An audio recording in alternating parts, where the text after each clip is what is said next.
Olá, o Gazeta Entrevista está de volta.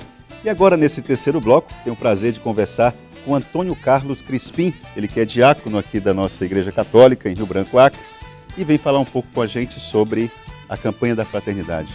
Seja bem-vindo ao Gazeta Entrevista. Muito obrigado, uma boa noite a você, meu irmão, e a todos que estão nos assistindo.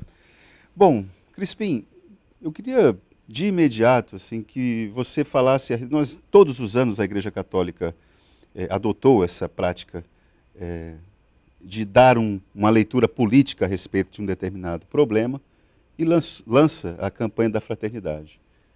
Por que ela é necessária? Então, há 50 anos no Brasil, a CNBB ela vem propondo a campanha da fraternidade durante o tempo quaresmal. Por que durante o tempo quaresmal? Porque é um momento onde a Igreja Católica ela intensifica as suas orações, o seu jejum, as práticas de caridade, para que nossos corações eles possam se converter. O que nós dizemos na quarta-feira de cinzas, convertei-vos e crede no Evangelho. Então, a campanha da fraternidade é importante porque ela é um tema relevante para a sociedade, é um tema que está em pauta, sempre esteve em pauta e sempre é desenvolvido, né, dentro de uma pauta que dentro das necessidades de toda a comunidade, de toda a sociedade, e que é algo que nos convida à conversão, né, nos ajuda a nos convertermos. Cada ano somos convidados a refletir sobre um tema que nos ajuda na conversão. Esse ano, por exemplo, o chamado é para o cuidado com os biomas, né? Os ecossistemas, o cuidado com a casa comum, como já foi o ano passado, e olhar para a criação não como algo que possa ser utilizado e descartável, mas que é algo que nós dependemos dela. Esse é o segundo ano, um segundo ano consecutivo que vem com esse tratamento mais focado no meio ambiente, né? A CNBB, as discussões internas que vocês tiveram, qual foi o fator preponderante para que novamente o tema ambiental fosse pautado na campanha da fraternidade? A campanha do ano passado não teve o efeito que vocês esperavam? A campanha do ano passado teve sim efeitos positivos, né? Só que a necessidade de aprofundarmos mais, né, mais nesse tema, tendo em vista que o Papa Francisco, através do documento Laudato Si, né, louvado seja, ele traz uma proposta de ecologia integral. Então, O que é isso? O ano passado nós já começamos a desenvolver um pouco essa questão da ecologia integral. E esse ano muito mais ainda. A ecologia integral vejamos, a minha relação com Deus, com o próximo e com a criação. Quer dizer, então, nesse aspecto, até a relação entre o ser e o divino, o Deus, ele interfere onde eu vivo, as convivências com as quais eu tenho. Com certeza. Veja bem, quando, de acordo com os textos bíblicos, né, Gênesis capítulo 1, mostra Deus fez todas as coisas, o céu e a terra. E aí tem toda uma narrativa de como foi feito tudo isso. E após ter feito todas as coisas, ele colocou o ser humano no centro. Mas colocou o ser humano no centro para que ele pudesse cultivar, ou seja, usufruir, né? Mas de uma forma que isso continuasse dando sustentabilidade a toda a criação. Então, a minha salvação, por exemplo, passa pela minha relação com a natureza, com o próximo e com o Deus que eu acredito. Ou a relação que eu tenho com meu Deus, né, passa pelo próximo, passa pela natureza. Eu não posso tratar a criação, que eu chamo de natureza, eu não posso tratar a criação como algo insignificante, como que se ela não precisasse de mim, que só eu precisasse dela. A observação tem que ser de forma integral, né? Integral. Crispim, pode ser uma falsa impressão. E aí você pode me rebater assim que achar necessário. Mas a impressão que a maioria das pessoas tem é de que essas campanhas da fraternidade, da Igreja Católica, elas poderiam ser mais eficazes, poderiam ter mais consequências.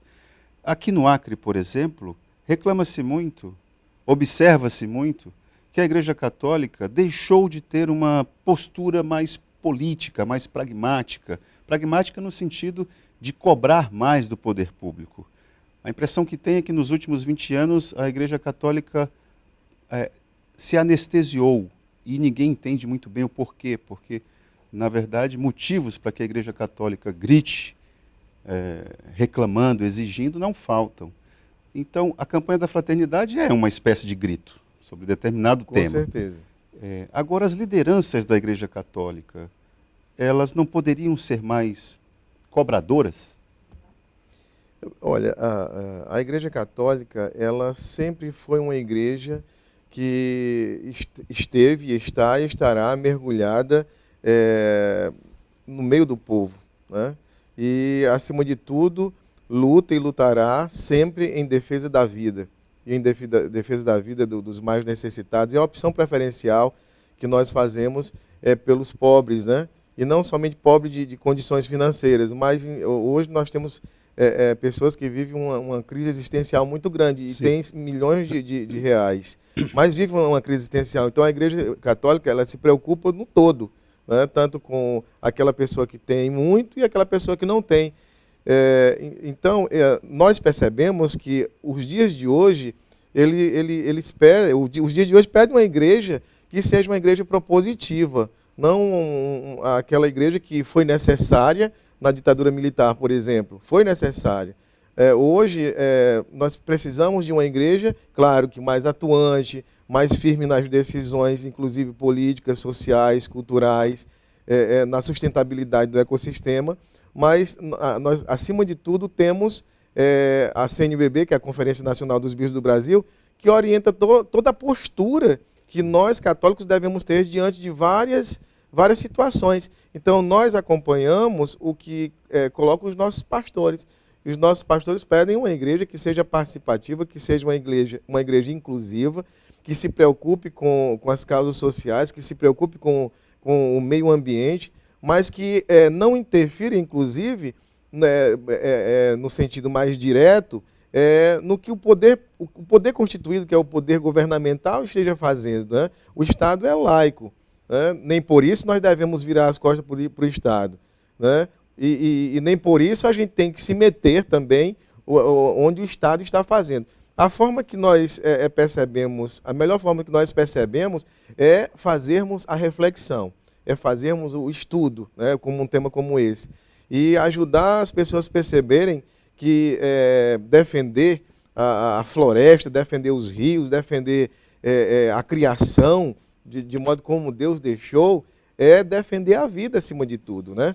Sem rios, sem florestas, sem um ecossistema, né, como Deus criou, não existe vida.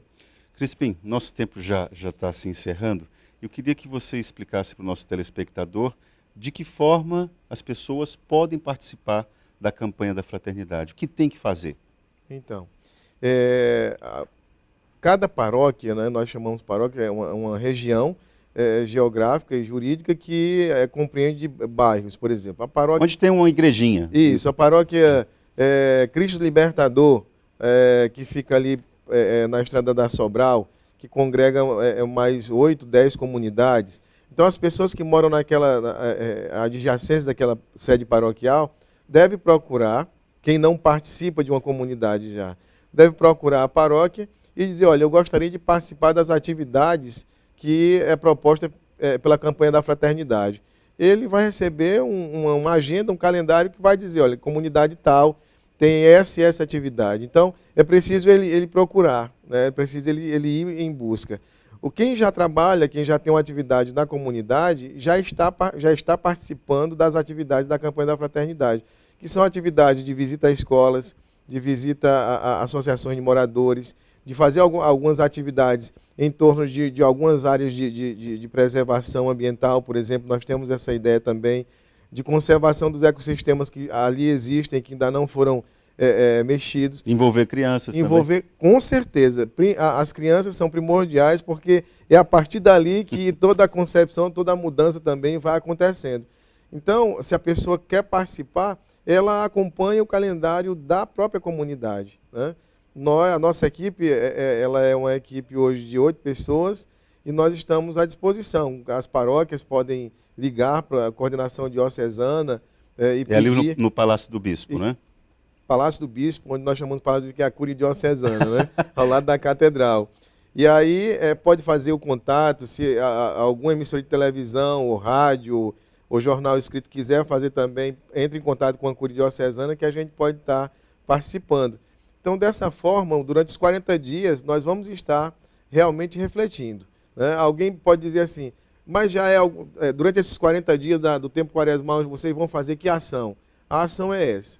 É a reflexão, é o aprofundamento no texto bíblico, é o aprofundamento no que orienta o Santo Padre, o Papa Francisco, o que orienta o nosso Bispo, Dom Joaquim, o que os nossos presbíteros, os nossos padres orientam, para que nós possamos caminhar juntos. E uma igreja unida, uma igreja em comunhão e que participa pelo bem de todos, né? E o meio ambiente ele não pode ficar de fora, porque, como eu disse, tem até uma historinha. A floresta vai chover. Se tem gente que defende o desmatamento, a gente convida à reflexão, porque a Mata Atlântica, por exemplo, que é um bioma, né, ela é um bioma, há 500 anos atrás ela estava intacta. Hoje ela tem de 6% a 15% só do que era mata original. Quer dizer, quantos rios já secaram lá naquela região da Mata Atlântica, na próxima costa brasileira, no litoral brasileiro ali. Quantos rios já secaram? Os problemas que São Paulo tem enfrentado com a questão da água, os problemas que muitas cidades têm enfrentado com a questão do abastecimento de água, com a questão do saneamento básico, no sentido do tratamento do lixo, do tratamento do esgoto. Então, nós precisamos nos preocupar. Se nós conseguirmos nos preocupar, porque a gente percebe, como você disse, não é só a Igreja Católica não, que pode ser que esteja nesse anestesiamento. Mas a nação brasileira, a humanidade está muito anestesiada. Quantos milhões de pessoas morrem por conta de água, de consumir água que não é tratada, né? Constantemente? Quantas pessoas morrem por conta que não tem um pedaço de chão para cultivar a terra? São muitas, de fome. Então, a própria fome mata muitas pessoas. Por quê? Porque existe uma concentração das terras na mão de pouco, e muita gente sem terra para cultivar, né? Então, tudo isso a gente chama para reflexão, para oração, para pedir a Deus que transforme o nosso coração e transforme as nossas atitudes de tratamento com a natureza. O Rio São Francisco aqui, pertinho, né? Rio São Francisco, se você for olhar o Rio São Francisco hoje, ninguém tem coragem de pegar a água ali nem lavar as mãos. Por quê? Porque tem muito esgoto ali dentro. Então, nós precisamos de uma cidade que proporcione para a gente qualidade de vida. Como é que a gente pode fazer isso? Fazendo a nossa parte.